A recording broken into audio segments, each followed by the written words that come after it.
రాజ్యమేది లేదు గాని రాణిలాగా చూసుకుంటా, కోట కట్టలేను గాని కళ్ళల్లో నిన్నే దాచుకుంటా.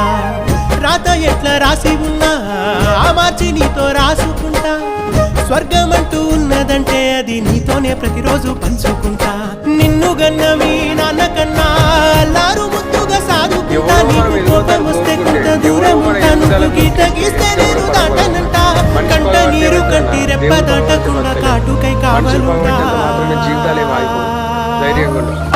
రామాయి నీ మీద నాకు మనసాయనే, ఏనాడు నిన్ను వీడిపోని నీడైతనే.